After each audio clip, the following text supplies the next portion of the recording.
कहेला पवन सिंह हो, कहेला पवन सिंह हो,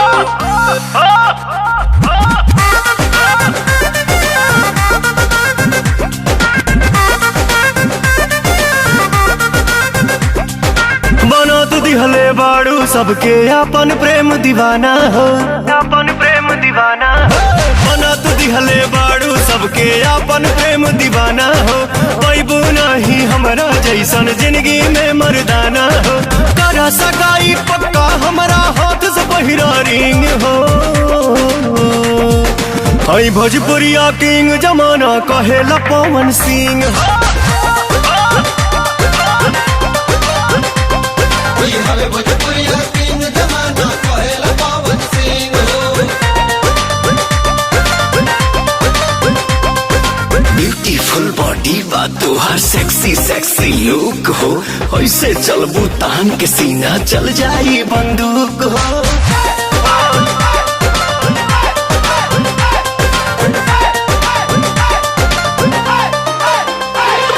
नाभि के नथिया से अखिया हटेल नहीं प्यारी हो।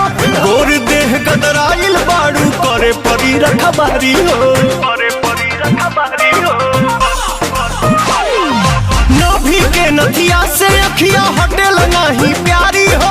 गोर देह गदराइल बाड़ू करे परी रखबारी हो, करे परी रखवारी हो, करे परी रखवारी हो।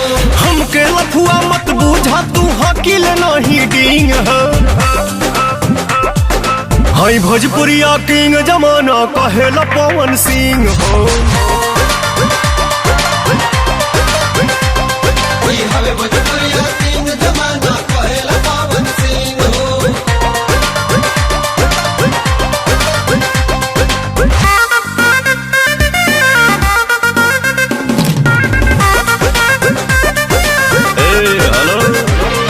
शाहबाद के सुरमा हई हम लगल हमके आँख में।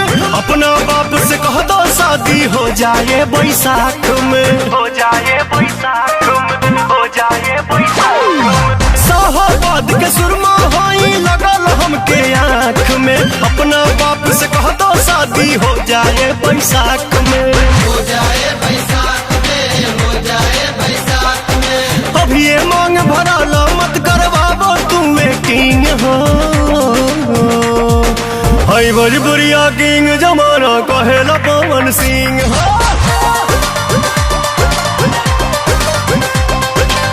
भोजपुरिया किंग जमाना कहेला पवन सिंह हो।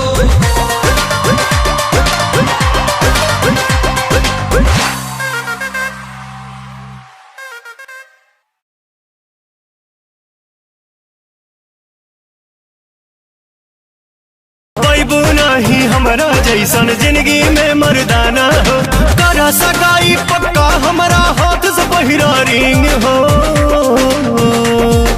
हई भोजपुरिया किंग जमाना कहेला पवन सिंह हो।